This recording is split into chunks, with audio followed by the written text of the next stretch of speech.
No one knew his name. No one dared to speak to him except a 17-year-old girl who saw what everyone else chose to ignore. It started with a drawing, just a faint trace of blue chalk on a crumbling brick wall at the edge of Maple Hollow. At first, no one noticed. Or perhaps they did and simply didn't care. In this quiet town where time moved slower and secrets grew like moss in the cracks of sidewalks, it was easy to overlook the unusual. But the drawings kept appearing. A girl in a fluttering dress, a pair of outstretched hands, a swing swaying midair as if pushed by the wind or by a memory. Each night they were drawn, each morning erased. It was as if someone was fighting the tide with nothing but dust and silence. And Lily, 17, invisible in her own school, quieter than the hum of fluorescent lights in empty hallways, was the only one who stopped to look, not just glance but truly see. What she saw wasn't graffiti. It was grief. It was memory. It was someone trying desperately to remember someone else who had already been forgotten. She didn't know his name yet. She didn't know he had once been an art teacher, or that he'd lost a daughter to something unspeakable. She only knew that the man who limped into the alley every night with chalk-stained fingers and trembling hands was drawing with something far more permanent than chalk. He was drawing with absence, and absence, when seen clearly, is louder than presence. One night, as rain washed the wall clean and left no trace of the girl in the blue dress, Lily broke. She cried not because the art was gone, but because no one else had ever stopped to cry for it. That night she brought her own box of chalk. That night she stepped into the silence, and what happened next, what the town would come to remember not through headlines or monuments, but through the whisper of colors on concrete, was the story of how a forgotten man gave voice to memory, and how a quiet girl learned to listen so deeply she became part of the story herself, not with words, not with sound, but with chalk and courage and the decision to see what everyone else refused to. Maple Hollow was a town so quiet it felt like the world had forgotten to turn the page. Nestled between low-sloping hills and faded fields that once whispered with wind but now barely stirred, it existed in a kind of gentle pause, a permanent exhale where nothing ever seemed to rush forward or drift too far behind. Time in Maple Hollow didn't pass in the way it did elsewhere. It hovered weightless and unbothered, like dust caught in the last beam of afternoon sunlight. The streets were narrow and uneven, paved with stories no one told anymore, lined with porches that hadn't heard laughter in decades, and wind chimes that only moved when memory stirred them. The buildings leaned ever so slightly from years of standing still, their paint chipped not by weather but by stillness itself. No one in Maple Hollow was in a hurry. The day began with the same hollow bell of the bakery door at 6, the same soft creak of Miss Havers's rocking chair by 7, and the same low whistle of the train that hadn't stopped here in 40 years, but still passed by like a ghost. Children grew up slowly here, as if molded by the rhythm of forgotten lullabies, and elders became part of the scenery. Quiet nods at the market, silent figures on benches, their presence more felt than heard. It was not a place of ambition or reinvention, but of continuation of routines worn smooth by decades of repetition. The town square still had a clock that hadn't worked since 1993, yet no one bothered to fix it, because in Maple Hollow the hour mattered less than the hush it settled into. Conversations were short glances long, and anything new was met with a polite but firm distance. Outsiders never stayed long. Their restlessness didn't match the soil. And so the town remained unchanged, undisturbed, like a photograph no one dared retake. But beneath this stillness, beneath the lulling sameness and the soft weight of tradition, there was something else. A kind of slumbering sorrow, as if the town, so careful in its silence, was quietly grieving something it no longer had the courage to name. And it would take only the faintest mark, a single stroke of blue chalk on a brick wall, for that silence to begin unraveling, for the town to start remembering what it had tried so hard to forget.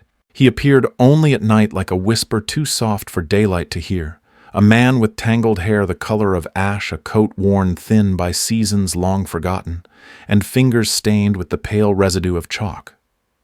No one knew where he came from, and no one dared to ask.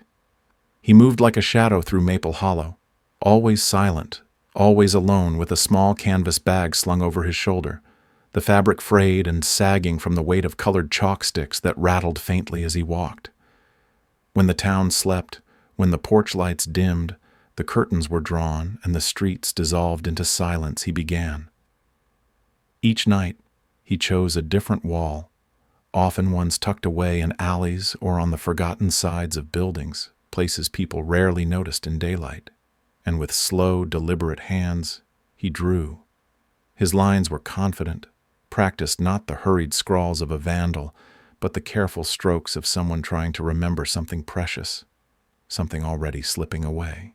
A little girl with a balloon, a dog curled beneath a tree, a swing in midair, a pair of shoes left beside a puddle. They weren't elaborate masterpieces, they were fragments, memories, maybe captured in soft hues of blue, pink, white, and yellow. And just as quietly as he arrived, he vanished. By morning there was no trace of him, only the chalk drawings, fragile and fleeting, often washed away by rain or erased by routine. The townspeople hardly noticed.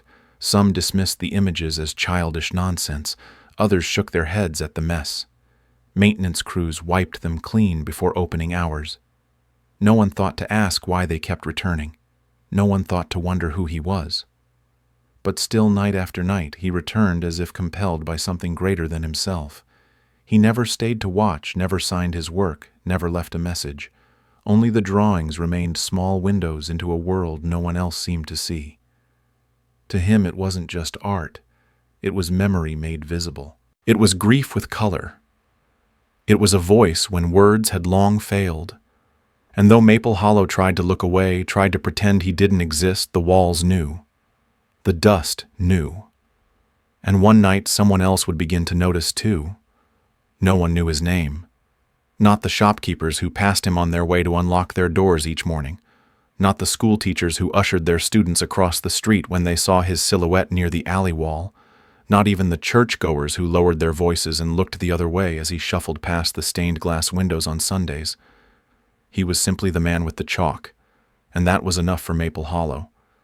Enough to dismiss, enough to ignore, enough to quietly agree that he did not belong.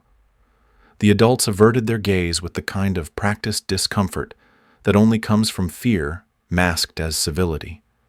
They said nothing, but their silence was loud, an unspoken agreement that whatever he was, he should be left alone. Not pitied, not helped, not questioned, just avoided. He was a wrinkle in the town's neatly ironed routine, a smudge on the edge of their collective denial. And so they walked a little faster when they saw him cross the street, when he sat too close to the park bench, tightened their grip on their coffee cups, when he wandered near the market square. No one dared to speak to him, and if someone did by mistake, a tourist perhaps, or a child too young to know better, they were quickly warned with a gentle tug, a whispered, "Not him," a glance that said more than words ever could. Children especially were taught to stay away. Mothers held their kids close whenever his figure appeared in the distance. Fathers grew tense if his chalk drawings crept too close to the school gates. It wasn't that he had ever done anything wrong, he had never spoken harshly, never begged, never even raised his voice. But it was his silence that unnerved them most. His quiet presence. The way he looked at walls, not people. The way he drew with such reverence as if conjuring someone he once loved from brick and dust. Rumors swirled like autumn leaves. He had escaped from somewhere, he had lost someone, he was mad, dangerous, broken beyond repair. But no one knew because no one asked. It was easier that way. Safer, they thought. And in a town where safety meant sameness, his existence became something people edited out of their days like a smudge in a photograph. But the walls remembered. The colors lingered longer than they should. And every so often a child would stop just for a second to stare at a chalk figure dancing midair and wonder why no one else was looking. Only one person saw him. Not in the way others glanced and looked away, but truly saw him as if she was tuned into a different frequency, one that hummed just beneath the surface of Maple Hollow's silence. Her name was Lily, 17 years old, too quiet for her age, too observant for the town's liking. She had always felt slightly out of step with everyone else, the kind of girl who walked home alone, not because she had no one to walk with, but because she preferred the sound of her own thoughts. While other students rushed through hallways, Lily lingered at windows. While her peers filled journals with complaints and dreams of leaving, she filled hers with sketches of shadows, overheard fragments of conversation and questions no one bothered to ask. It wasn't that she was lonely, though. Sometimes she was. It was that she had learned to find meaning in the unnoticed. So when the drawings began appearing on the walls, chalky outlines of birds mid-flight, children mid-laugh, hands reaching for something unseen, Lily was the only one who didn't look away. She noticed the way the lines curved delicately, the colors chosen with care, the emotions carried in the smudges. She could tell that these weren't the idle scribbles of a prankster. They were memories made visible. She began walking different routes home just to see more of them. She carried a small sketchbook, not to copy the drawings, but to trace her reactions to them, the way her chest tightened at the sight of a chalk figure sitting alone on a swing, or the way she smiled involuntarily when she found a drawing of a cat curled up beside a pair of worn shoes.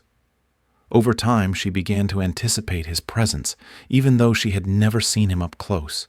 She would find signs, fresh chalk dust on the sidewalk, a line not yet blurred by the morning dew, and feel her heartbeat quicken, as if following a trail left just for her. She never told anyone. Not her teachers, not the few friends she had, not even her mother, who would have likely dismissed it as just graffiti. To Lily, it wasn't graffiti. It was a conversation whispered through color. A call for someone to listen. And though she didn't know his name, didn't know his past or his pain, she recognized something in his drawings that mirrored her own quiet longing for connection, for understanding, for proof that beauty could still live in forgotten corners. Lily saw him not because she was looking for him, but because she was willing to see what everyone else refused to. Lily lived in a world slightly adjacent to the one everyone else seemed to occupy, a parallel space, woven from quiet thoughts, careful observations, and the deep instinctive urge to preserve what others overlooked. While her classmates filled their lives with noise music in their ears, chatter in the hallways, updates on their phones, Lily filled her silence with meaning. She carried a small notebook wherever she went, worn and full of hastily scrawled note sketches and phrases that might not have made sense to anyone else, but held deep weight for her. Alongside it was always her second companion, a vintage film camera she had found in her grandmother's attic and painstakingly learned to use. It was heavy, a little clunky, and completely analog, which made it perfect for what she was trying to do. She didn't just take pictures of the chalk drawings, she archived them, framed them carefully, captured them in the exact light of morning or dusk before the wind or rain could blur them out of existence. It wasn't just a hobby to her. It was an act of resistance, a way to keep something ephemeral from being lost. She would stand for long minutes before a drawing, staring not only at what it depicted, but at what it evoked. A child's toy left under a bench, a mother's hands tying a shoe, a bicycle mid-turn. Each image hummed with something beneath the surface, something unspeakable, but undeniably present. To Lily, they weren't drawings at all. They were memories, echoes of someone else's grief, joy, longing. They were fragments of time someone was trying desperately not to let go of. She felt it in her bones as clearly as she felt the cold morning air on her skin. "These are memories trying to hold on," she once wrote in her notebook, underlining the sentence 3 times. It became her silent mantra. She organized the photos carefully in a folder labeled simply "Walls." Under each picture she wrote where and when she found it and what emotion it stirred in her, sometimes just a word, melancholy, hope, loss. She never shared this collection, not even with her teachers or the few people who might have cared. It wasn't meant to be shared, not yet. It was meant to be held, protected, observed. In a town that tried so hard to forget, Lily became the one who remembered for them all. Not because she wanted attention, but because someone had to. Because someone had to say, this mattered. This was real. This existed, even if it was fading. And every click of her camera was a quiet promise: I see you, and I won't let you disappear. It happened on an ordinary Thursday morning, the kind where the sky hung low with gray clouds and the wind stirred just enough to rustle leaves, but not enough to truly move them. Lily was walking her usual route, eyes scanning the alleys and walls, heart half expecting to see a new drawing fingers already curled around her camera strap when she stopped. There on the red brick wall behind the abandoned post office was a drawing unlike any she had seen before. It was simple, like all the others, made from soft lines of chalk and shades of blue and white, but something about it held her in place. It was a girl no older than Lily herself standing under a bare-limbed tree. The girl wore a flowing blue dress, its hem drawn as if caught in a breeze, and her hair fell in thick waves past her shoulders. She wasn't doing anything dramatic, no dancing, no reaching, no tears. She simply stood there, hands clasped in front of her, eyes closed, but the stillness of her posture radiated something enormous. It was not just a drawing, it was a presence. Lily couldn't look away. She stepped closer slowly, like approaching something sacred. The details were subtle but intentional, the way the chalk darkened near the girl's feet to suggest shadows, the way the folds in her dress curled with just a hint of motion, the way the tree above her arched protectively, almost like it remembered her. Lily forgot to raise her camera.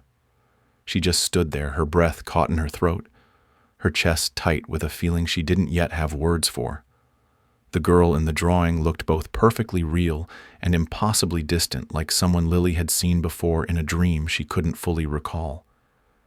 There was an ache in the image, a quiet sorrow held between every line, and it reached something deep inside Lily, something that whispered, "This is important. This means something. This." She finally lifted her camera and snapped a photo, but it felt inadequate. The image wouldn't capture the way the blue of the dress seemed to glow against the brick, or the way the entire alley seemed quieter in her presence.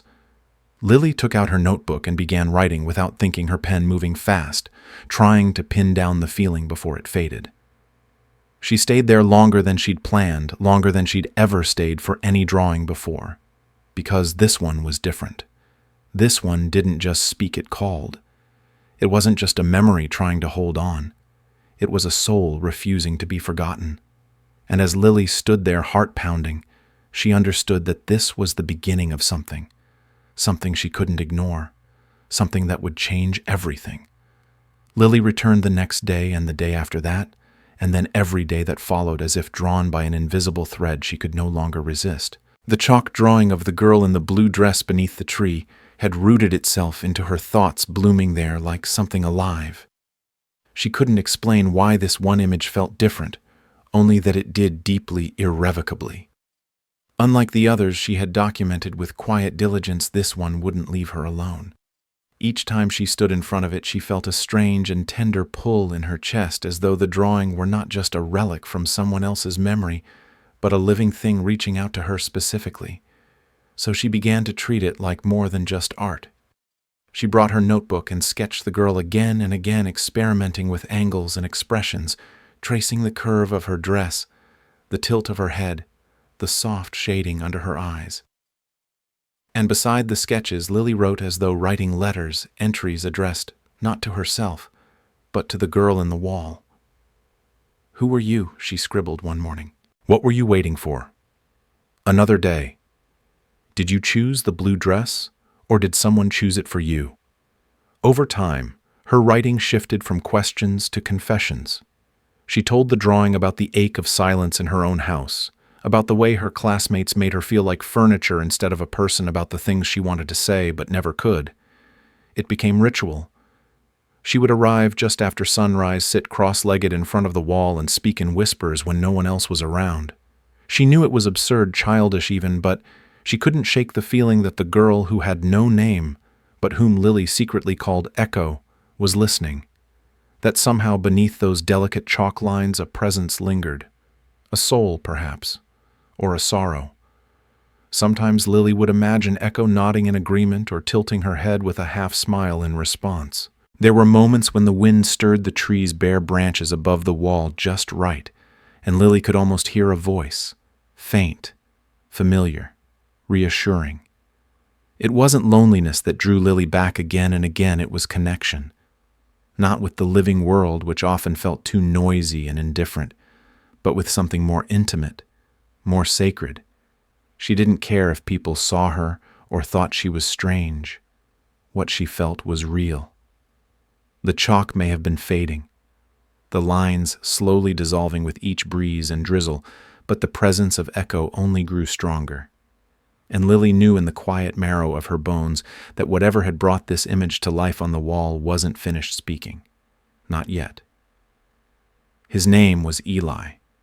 At least that's who he had been before the world unraveled, before time slowed to a crawl, and life became something to endure rather than live. He had once been a father, the kind of man who carried his daughter on his shoulders through autumn fields, who read stories in funny voices, just to hear her laugh, who learned how to braid hair with trembling fingers and endless patience. Her name had been Emily, and she had been everything. The light, the laughter, the reason. And then one day, without warning or reason that made sense, she was gone. A fever, they said, a cruel twist of fate, a silent room where a child's voice used to be. After her death, Eli withdrew from the world in slow, invisible steps.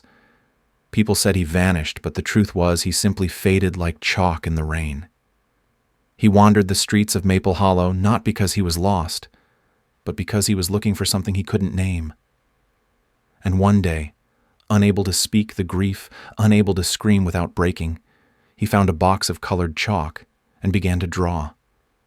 Not for art, not for recognition, but for survival. His first drawing had been shaky, the outline barely legible, a child in a swing.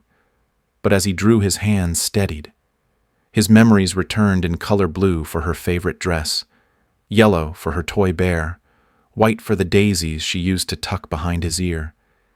He began to draw Emily wherever he could, on brick walls, sidewalks, forgotten alleyways. He didn't care who saw, only that she was there again, if only for a while. But the rain came as it always did. A drizzle at first, then a storm that swept through Maple Hollow and with it washed Emily away. Eli stood in front of the ruined lines like a man bereft a second time. His knees buckled, but something inside him refused to give up. The next morning he came back, knelt on cold pavement, and redrew her. Again, and again, and again. It became his ritual, his resurrection. Each drawing was an act of love, an attempt to pull her spirit back from wherever it had gone. He knew the chalk wouldn't last. He knew the weather would win. But he drew anyway, because for the hours she existed, smiling from a wall, dancing under a tree, she was alive again. And so was he. The town ignored him, labeled him strange, whispered as they passed. But Eli didn't care. He wasn't drawing for them. He was drawing to remember, to defy forgetting, to hold on. The chalk was all he had left of her. And every time he bent to the ground and colored her back into the world, he whispered her name like a prayer, Emily. At first, no one paid much attention. Maple Hollow, after all, was a town of routines, of predictable days and quiet nods. But as the drawings began to multiply, stretching across brick walls, alley corners, beneath stairwells, and along the sides of shuttered shops, they became impossible to ignore. The girl in the blue dress appeared again and again, each time slightly different, standing in a puddle holding a flower sitting beneath a window. Some residents began to slow their pace when they walked by, a few even stopping long enough to take out their phones, snap a picture, or simply stare. For them, the images awakened something tender and quiet. Beautiful, murmured the baker's wife one morning, brushing chalk dust off her skirt after crouching for a better look. It's like someone remembers for all of us. A pair of teenagers posted a photo to their social feed with the caption, "Maple Hollow's Ghost Girl," and it went mildly viral, drawing more eyes to the sleepy town than it had seen in decades. Soon strangers were wandering through on weekends, pointing out the drawings with fascinated curiosity, speaking in low voices like they'd stumbled upon something sacred. But not everyone felt that way. The owner of the hardware store scowled as he passed one of the walls. "It's vandalism," he muttered to a friend. "I don't care how touching it is, it's still graffiti." Others echoed his concerns, speaking of property values, of town regulations, of the precedent being set. One woman from the neighborhood council insisted the art might attract the wrong kind of attention, that Maple Hollow didn't need people coming in looking for ghosts. At a town meeting, the debate swelled. A retired teacher stood and described how the drawings reminded her of the daughter she'd lost years ago, her voice breaking mid-sentence. A man with folded arms countered that emotion wasn't an excuse to deface public walls. Lines were drawn, conversations heated. Neighbors who had shared front porch coffees now found themselves on opposite sides of an invisible fence. The drawings had become more than chalk. They were symbols of grief, of memory, of resistance, of something unspoken that Maple Hollow, for all its quietude, had never been forced to confront. Whether people were drawn to them with reverence or bristled with irritation, the truth was undeniable. The town had begun to feel again, to argue, to remember. The art had become a mirror, and each resident saw something different reflected there. Some saw beauty, others disruption. But no one could claim they saw nothing at all. It didn't take long before the whispers turned into complaints, and the complaints into formal petitions. While some in Maple Hollow found comfort or even healing in the chalk drawings scattered across the town, others grew increasingly uneasy. To them, the images were not gentle echoes of the past, but public nuisances, unsanctioned, untidy, and unauthorized. They used words like graffiti vandalism and defacement with sharpness in their tone, their voices rising in town meetings and local forums. "This isn't art," one man declared at a gathering inside the old community hall. "It's scribbling on walls. If we let this continue, what's next? Tags, spray paint, criminal mischief." His sentiment was echoed by a handful of other shopkeepers who claimed the drawings were bad for business, a few elderly residents who insisted the town was being made to look like a neglected city corner instead of a well-kept neighborhood. A member of the beautification committee raised the issue, officially submitting a proposal that all unapproved drawings be washed away. She described them as visual pollution, suggesting that allowing one person to mark the town's surfaces, no matter how emotional or meaningful, was a dangerous precedent. "Today it's chalk," she said, her hands folded neatly. "Tomorrow it could be something permanent." Some nodded. Others looked away, unsure where they stood.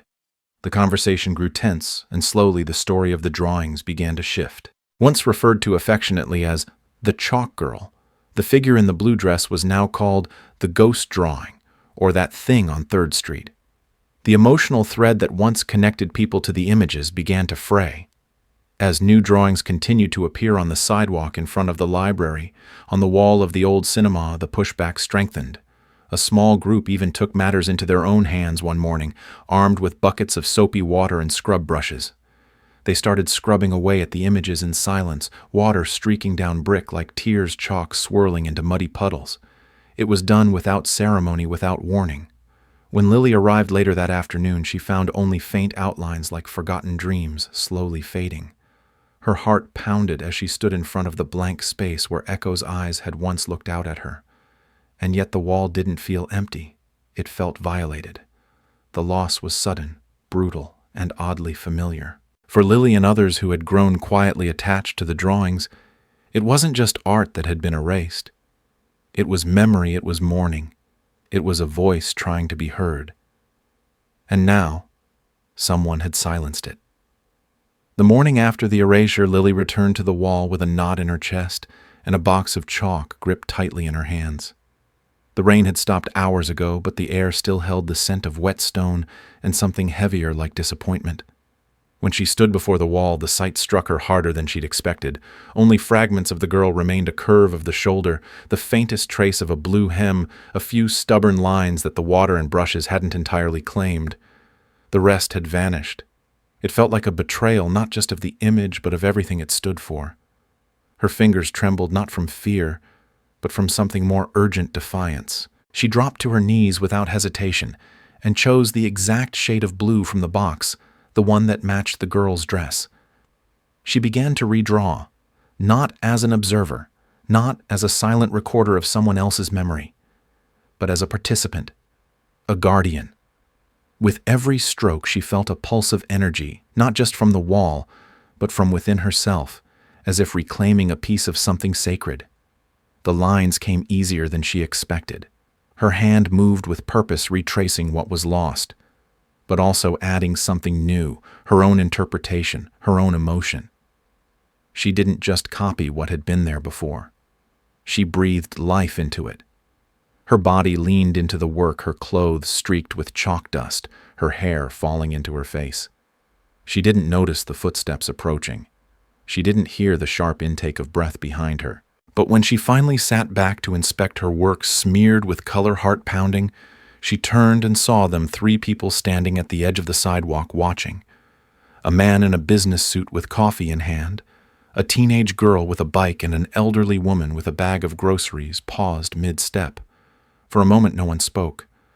The silence was fragile. Lily's face flushed, but she didn't move. Her first instinct was to hide, to feel shame. But then the woman nodded. Just once. The teenager tilted her head, eyes curious, and the man unexpectedly said quietly, "She's back." Lily blinked. Something inside her softened. It was the first time she had been seen, not just physically, but truly seen for who she was and what she was doing. She didn't smile, but she didn't flinch either.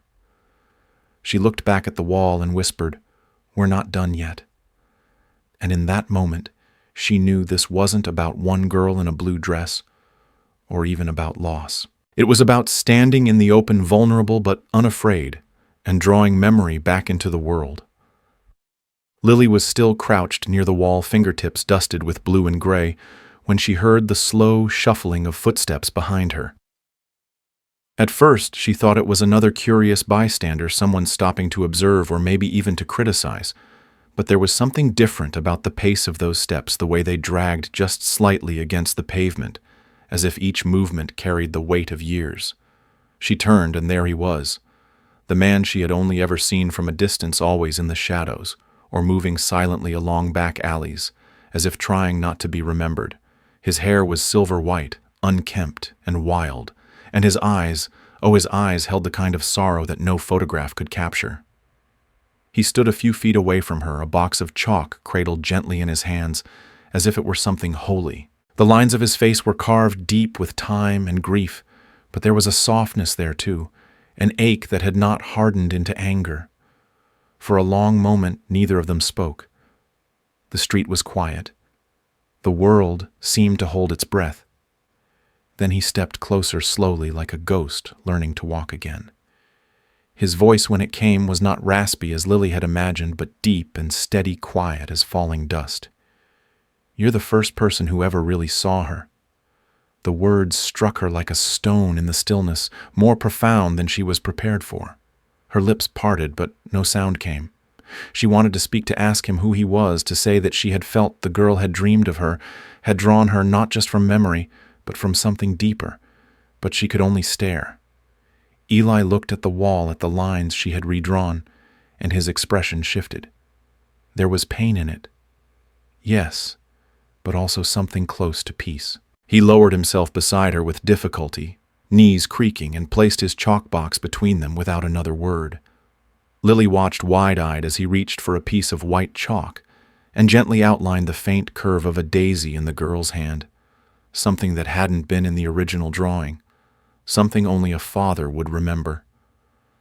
"Her name was Emily," he said, not looking at her. "She used to bring me flowers, said they were magic, said they could keep the rain away." Lily swallowed hard. The weight of it settled around her. She understood now. This wasn't just art. This wasn't just memory. This was love, fragile and persistent, drawn again and again against time's erosion. And now, for the first time, it was shared. It began as a whisper, just the soft rustling of leaves and the hush of clouds gathering over Maple Hollow. But within minutes the sky darkened to a heavy slate, and the first drops fell like warnings. Lily had sensed it coming that morning, a strange pressure in the air that made her restless. By noon, the wind had picked up bending tree branches and scattering leaves across the sidewalks like forgotten letters. She looked out from her bedroom window, heart sinking as the first sheets of rain swept across the street. The wall. Her mind raced back to it. The drawing. Eli's chalk box. The daisy. All of it exposed. All of it vulnerable. She ran downstairs, pulled on her boots, ignored her mother's voice asking where she was going, and dashed into the storm. By the time she reached the wall, her hair was soaked, her clothes clinging to her skin, and the rain was falling in torrents. She turned the corner and stopped, breath caught in her throat. The colors were bleeding. Blues turned to gray yellows, melted into brown puddles, and the white chalk of the daisy ran in delicate threads down the wall's face. The girl in the blue dress Emily was vanishing in front of her eyes, line by line, stroke by stroke. The wall wept. Lily stood frozen, watching helplessly as days, maybe weeks of memory were washed away in moments. She thought of Eli, of his hands trembling as he drew, of his voice soft with grief, of the way he had looked at the finished image like a father seeing his daughter one last time. And now all of it gone. The rain did not stop. It came harder, relentless, as if the sky itself was trying to erase what had never been meant to last. Her fingers twitched, wanting to protect it, to cover the wall, to press her body against it and shield it with her own warmth, but she knew it was useless. Chalk and water were ancient enemies, and memory, no matter how stubborn, could not always resist the flood. Still, she didn't leave. She stood in the downpour as the final smudge of blue dissolved, staring at the blank, dripping brick, mourning not just what was gone, but what had once felt eternal. In the emptiness that remained, there was only silence and the sound of rain hitting pavement like applause for a story that had just ended, unwritten, unwitnessed, and washed away. At first it was just a tremble in her hands, the kind that started deep in the bones and rose like static through her fingertips. Then it moved into her chest, a tightness coiling around her lungs until she could no longer breathe evenly. Lily stood in front of the wall, soaked to the skin, watching the last traces of the drawing vanish beneath the relentless curtain of rain. Her eyes darted over the surface, searching desperate for any line that had survived any fragment of blue or white or gold clinging to the brick. But there was nothing. Nothing. The girl was gone. The daisy was gone. Even the shadow of Eli's last careful stroke had been reduced to a watery blur, indistinguishable from the rest of the rain-streaked surface. And that's when it broke. A sharp gasp escaped her, and her knees buckled, forcing her to the wet ground. She pressed her hands to her face, her palms gritty with the chalky mud that had pooled around her shoes, and she wept not quietly, not gracefully, but with the kind of rawness that only comes when something sacred is taken. "It's all gone." She choked out the words, cracking mid-air. "Everything's gone." Her voice was thin, nearly swallowed by the roar of the downpour, but she said it again louder this time, as if saying it could undo, it could pull the colors back onto the wall. "It's all gone." Her sobs came in waves, her shoulders shaking violently as the rain mingled with her tears, as if the sky itself were crying alongside her. She didn't care who saw. For the first time, she didn't care about hiding behind her sketchbook or shrinking from attention. The grief was too big, too sharp. It wasn't just about the drawing. It was about the girl in the blue dress, about Eli, about every moment she had spent sitting in front of that wall, trying to feel less alone. The rain had not just erased chalk, it had taken away connection memory and something she couldn't quite name, but felt like purpose. Her cries echoed off the brick, off the wet pavement, off the hollow windows of nearby buildings that now felt as empty as she did. No one came to comfort her. No one spoke. The town held its silence as if ashamed of what it had allowed to happen. And Lily, drenched and broken, remained kneeling in front of the bare wall, whispering to no one. She was here. I saw her. She mattered. But the wall said nothing back. Lily didn't notice the figure approaching through the mist of rain and grief until a shadow fell gently beside her. She lifted her tear-streaked face, her breath still caught in hiccuped sobs, and there stood Eli. His old coat darkened with rain, his hair slicked back and clinging to his forehead, but his expression calm, almost peaceful.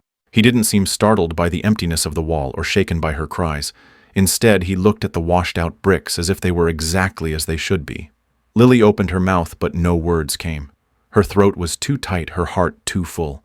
All she could do was stare up at him, her eyes silently begging him to tell her it hadn't been for nothing, that what they had created together, the image, the memory, the story had not just washed away into oblivion. Eli slowly crouched down beside her knees, cracking slightly as he settled into the puddled earth.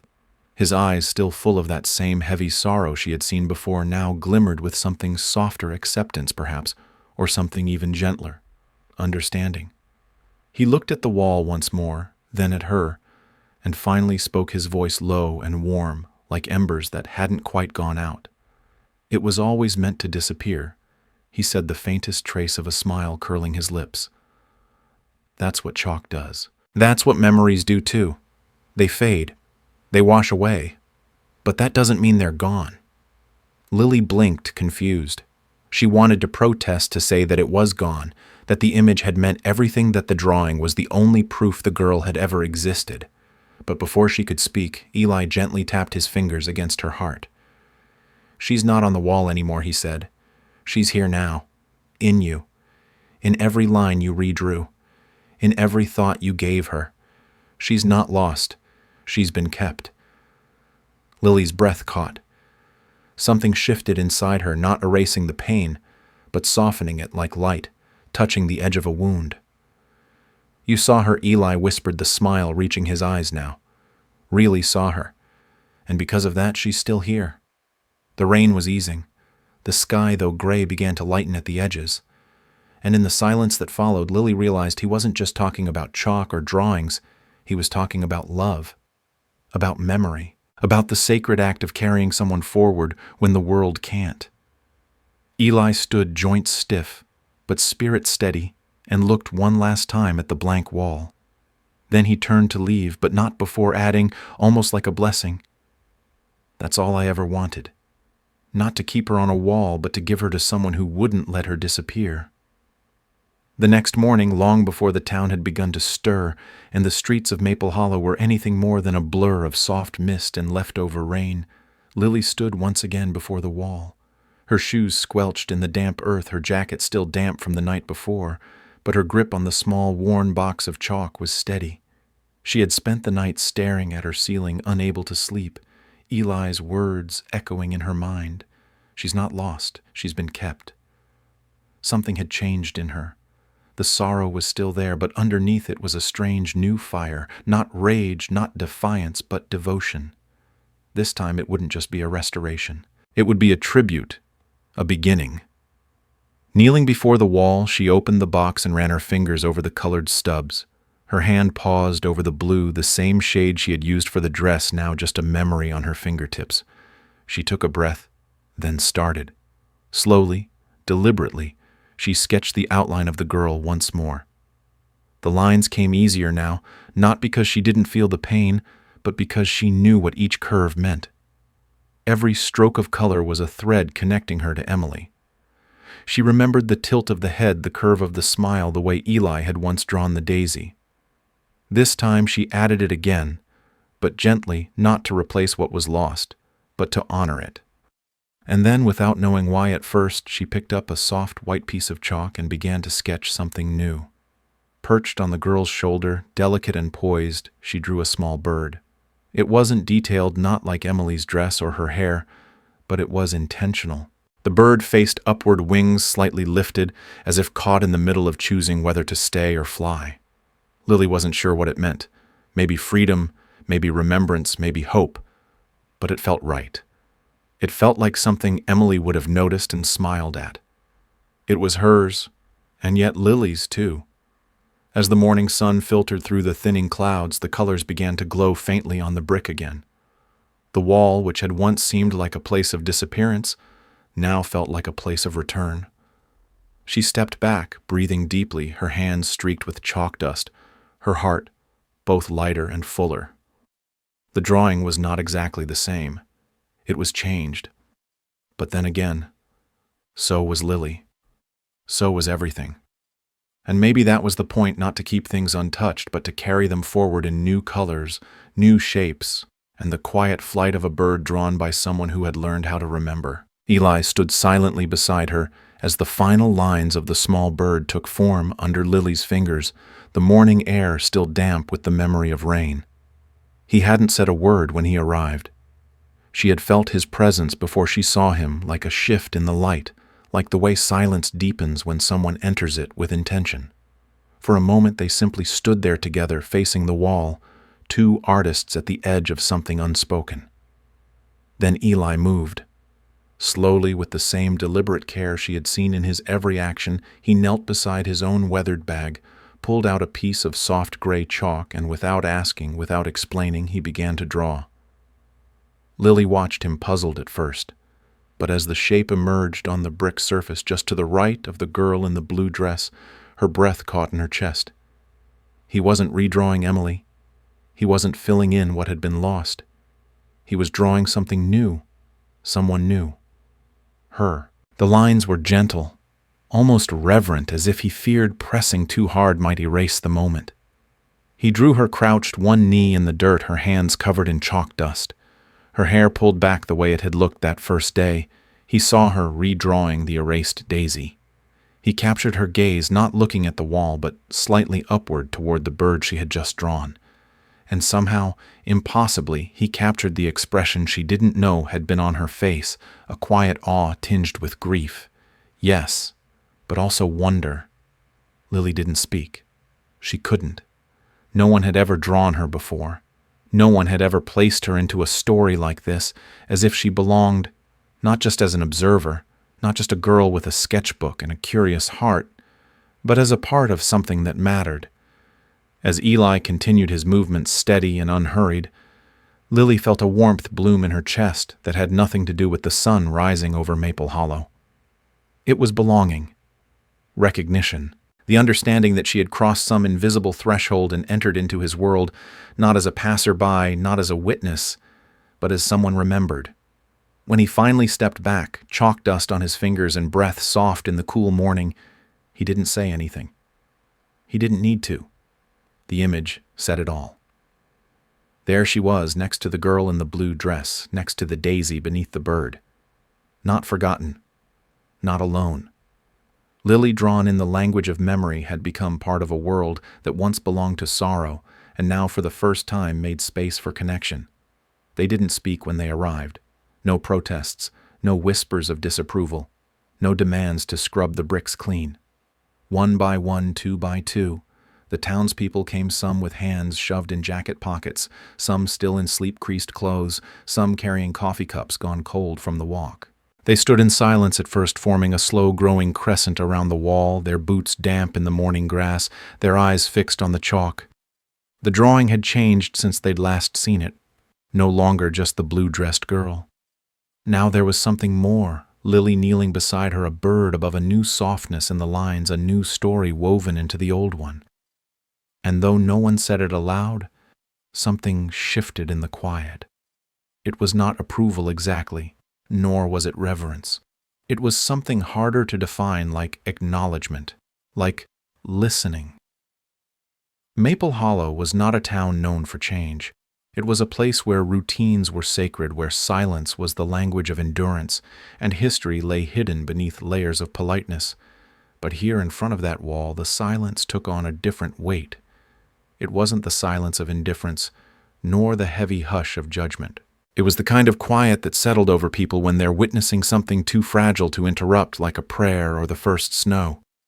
Some recognized the girl in the dress even if they never said so. Some knew Eli's story, half heard, half avoided over the years, and now stood close enough to see it drawn out in color, etched into brick and memory. Others had no idea what had happened, but sensed the magnitude of something held there, something layered in grief and love, and the strange grace of being seen. A child reached out a hand as if to touch the bird, but her mother gently pulled her back. Not scolding, just aware that something here was not meant to be disturbed. The wall had become more than art, more than chalk. It had become a threshold, a moment, a monument to pain that hadn't demanded pity, to memory that hadn't asked to be preserved. It simply existed, and now, finally, the town let it. Lily stood nearby, not in the center, not needing to explain. She watched the crowd, watching the drawing, her heart beating in quiet rhythms of uncertainty and hope. Eli stood beside her. He didn't speak, either. He didn't have to. Neither of them did. Because the silence this time meant they were no longer alone. At first it was just one person. A single clap broke the silence like a pebble dropped into still water, small, hesitant, almost uncertain. It came from somewhere near the back of the crowd, where an older man stood with his arms folded across his chest, eyes glistening as he looked at the chalk drawing. His hands came together again, louder this time, echoing down the narrow street. A few heads turned. Some blinked, unsure if it was appropriate, unsure if this was a moment for applause or for quiet reverence. Then came a second clap, sharper, firmer, as a woman near the front slowly began to join in. Her palms met with a steady rhythm, her gaze never leaving the image of the girl, the bird, and the girl beside her. Another joined, then another.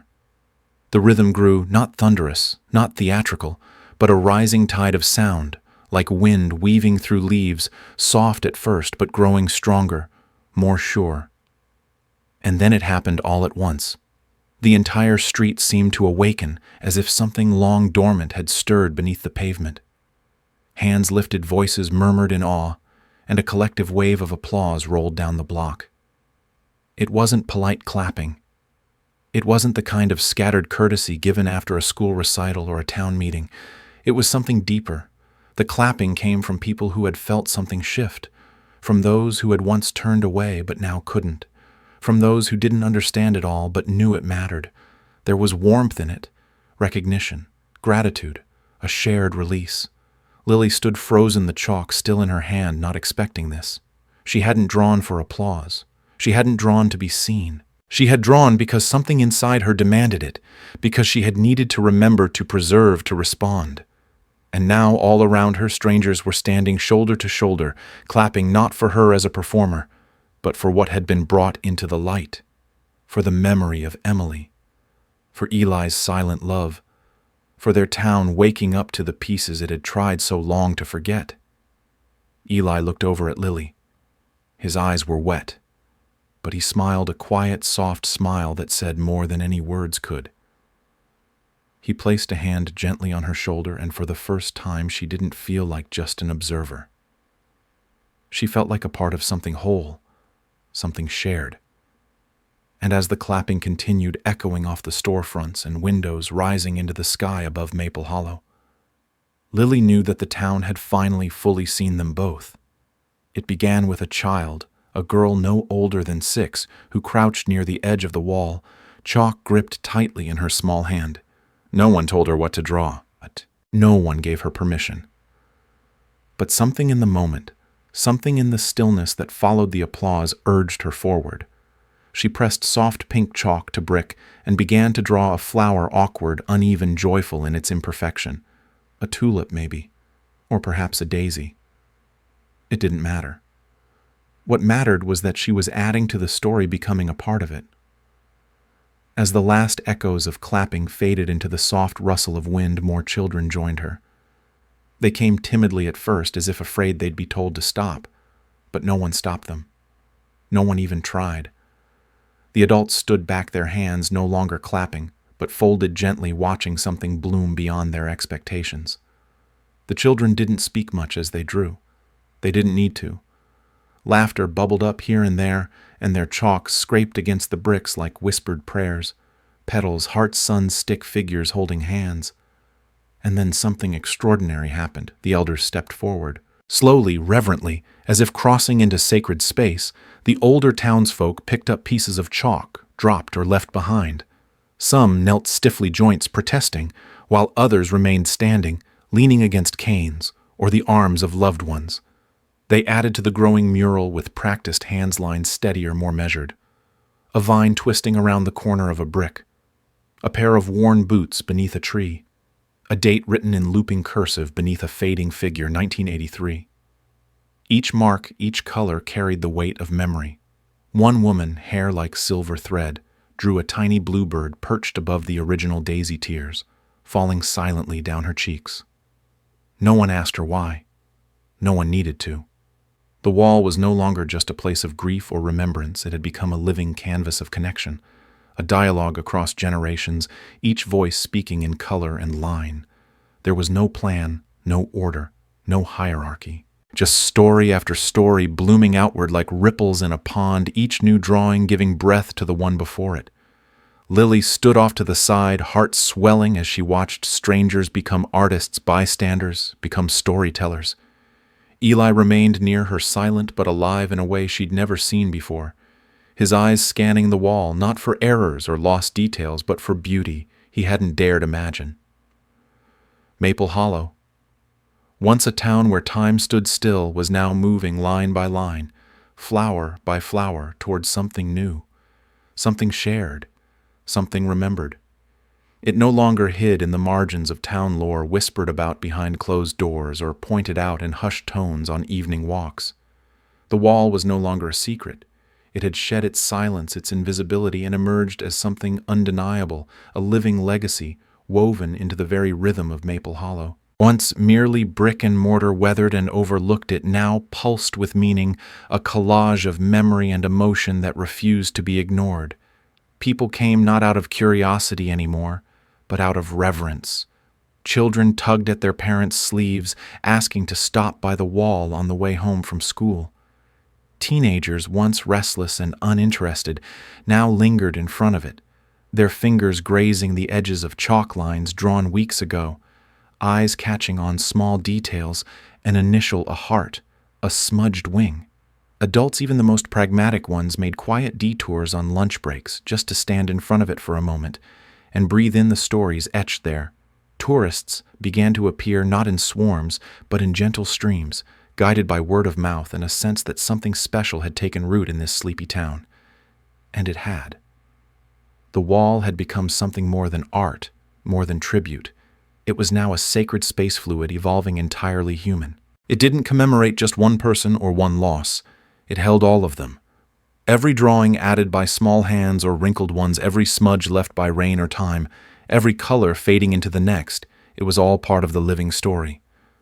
The townspeople began to refer to it not as that wall, but simply as the wall, as if there were no need for further clarification. It belonged to everyone and no one. The town council, once wary and divided, voted unanimously to protect it. A small overhang was constructed to shield it from heavy rain.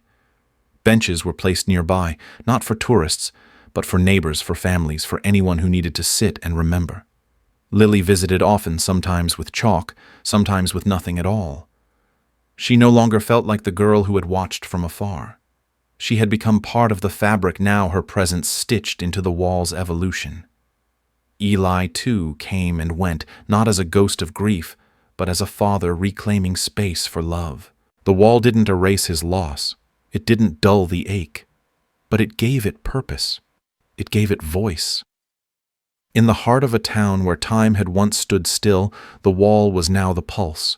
It breathed with memory, moved with grace, and carried forward a truth that could no longer be hidden. Some stories are meant to remain not on shelves, but in the open, visible, vulnerable, and alive.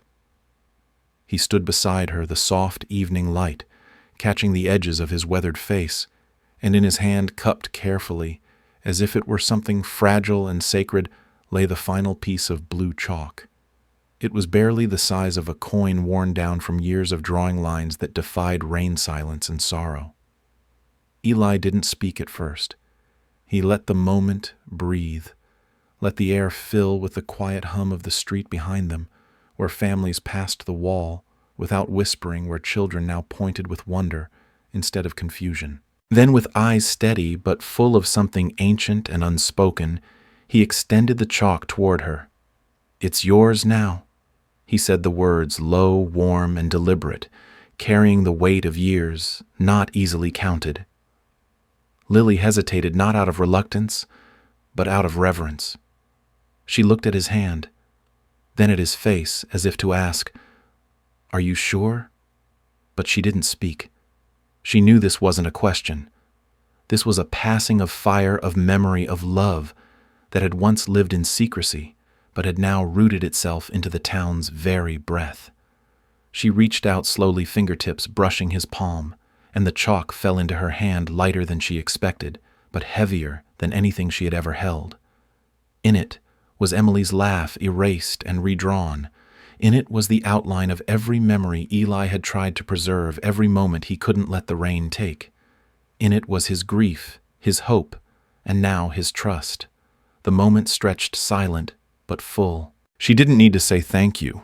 It was already written in the way her eyes softened, in the quiet tear that traced her cheek without shame. Eli gave a small nod, not of farewell but of belief, and stepped back, hands empty now, but not in loss, only in release.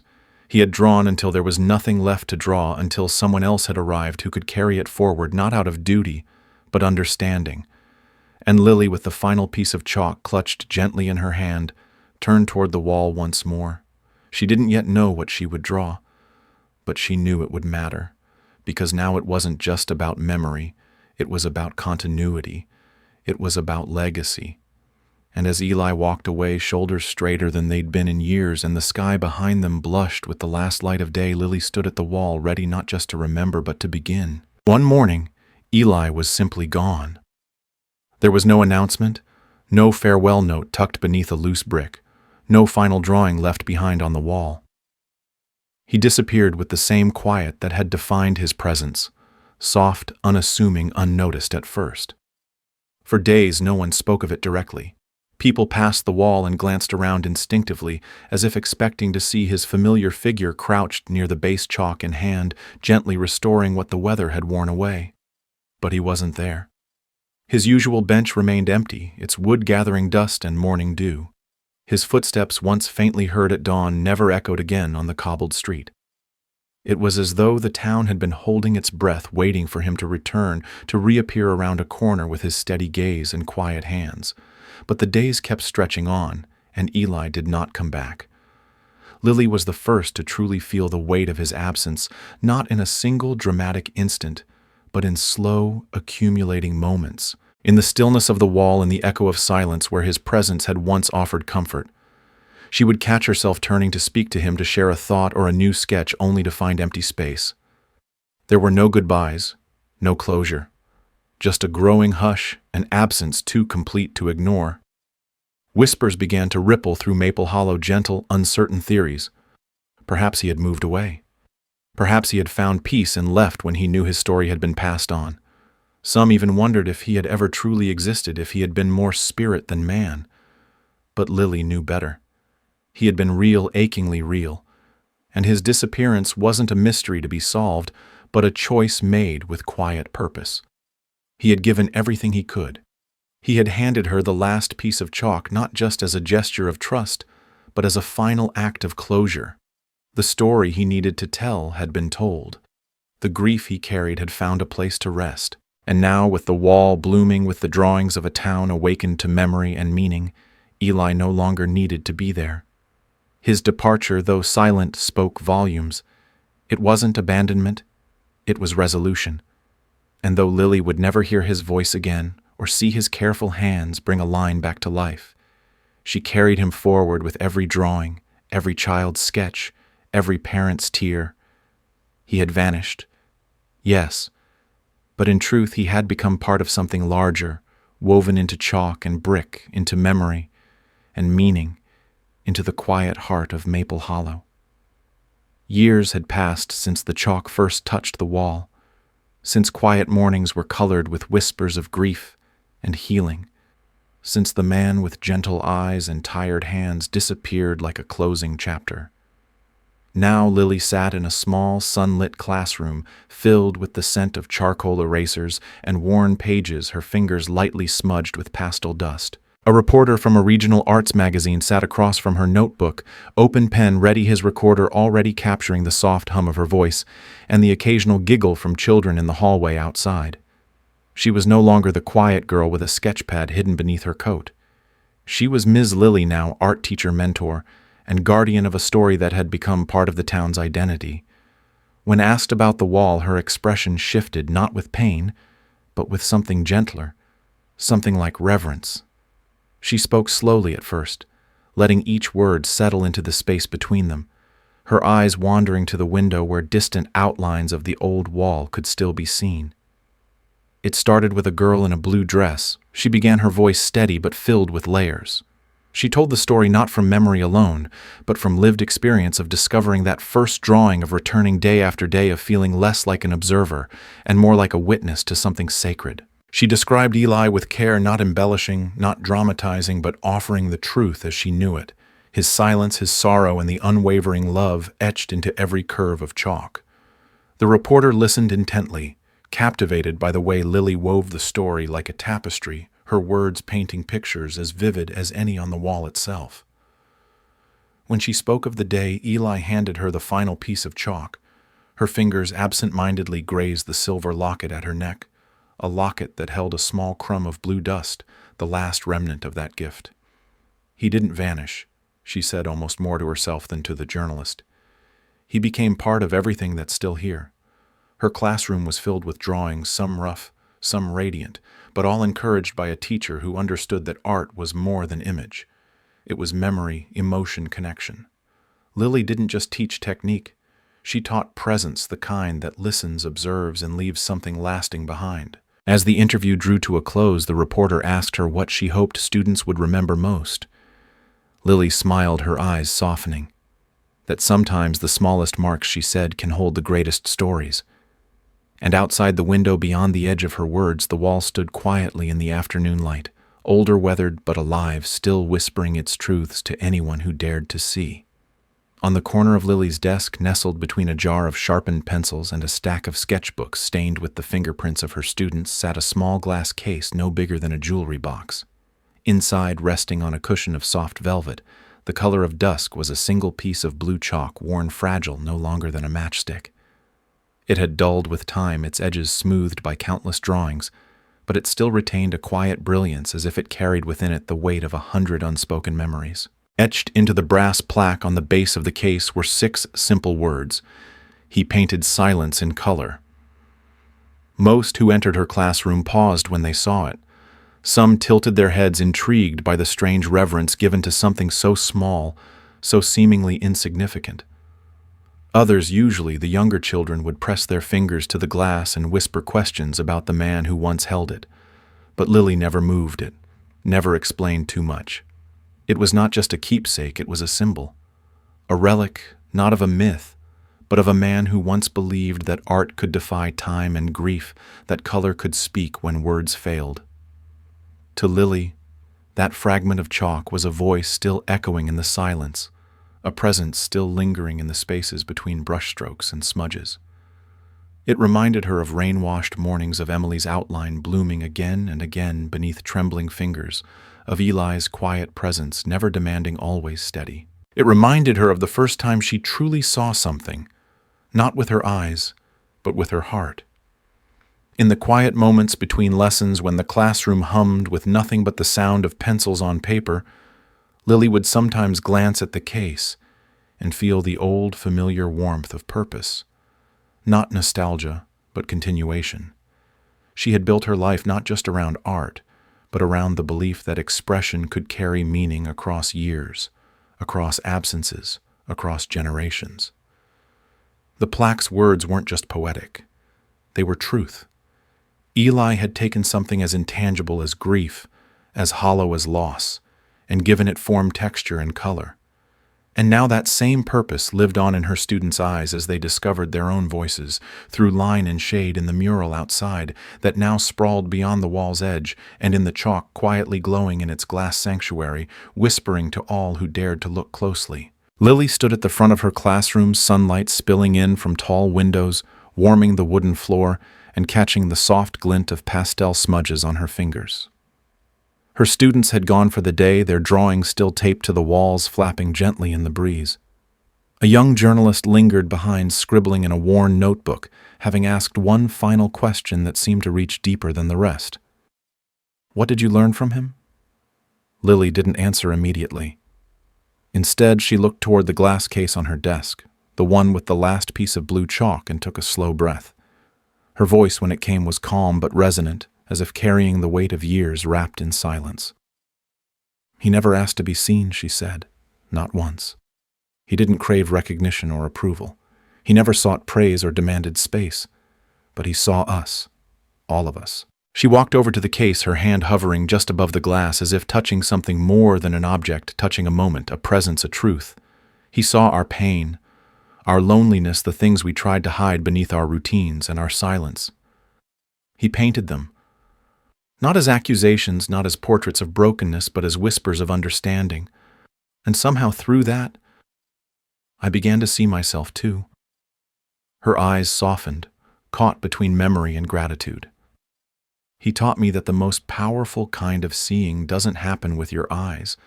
It happens when you sit with something long enough to understand its shape without needing it to explain itself. I was a girl who watched everything but never felt seen. He never told me who to be, never asked me to prove anything. But in the quiet of that wall and every line he left behind, I realized I existed, fully, and that was enough. She looked back at the journalist, now her voice steady. Most people think the gift of art is in what it shows, but sometimes its power is in what it helps us recognize in ourselves. She offered a small smile, the kind that carried both ache and peace. He never asked to be remembered. But I remember him every day, not because he asked for it, but because he gave me the courage to see what I never dared to look at before myself. And as the room settled into silence once again, her words remained etched in air like chalk on stone, soft but permanent, the kind of truth that doesn't fade. In a world that often prioritizes noise, visibility, and instant validation, the story of Eli and Lily reminds us of the quiet power of presence, memory, and human connection. One of the most profound takeaways from this narrative is the value of seeing, not just looking, but truly noticing. Eli, a grieving father, didn't use grand gestures or loud declarations to express his pain or love. Instead, he used chalk, temporary, vulnerable, and easily erased to tell a story of loss, love, and remembrance. In doing so, he demonstrated that meaning doesn't always come from permanence or applause, but from authenticity and quiet dedication. Lily, in turn, teaches us the importance of being open to feel, to listen, and to engage with the world around us in a deeper, more intuitive way. Her ability to recognize Eli's drawings for what they truly were, acts of love and memory, allowed her not only to connect with another human being, but also to transform her own path in life. She grew from an observer into a participant, from a quiet girl to a voice of continuity and legacy. In everyday life, this story reminds us to honor the small things, a glance, a gesture, a word left unsaid. It encourages us to create space for others, not just those who shout the loudest, but those who carry deep stories in silence. It invites us to embrace art, not just as decoration, but as a language of healing and identity. And perhaps most importantly, it reminds us that sometimes the most powerful impact we leave behind isn't in our titles, our achievements, or our noise, but in the tenderness with which we choose to see others and let ourselves be seen in return.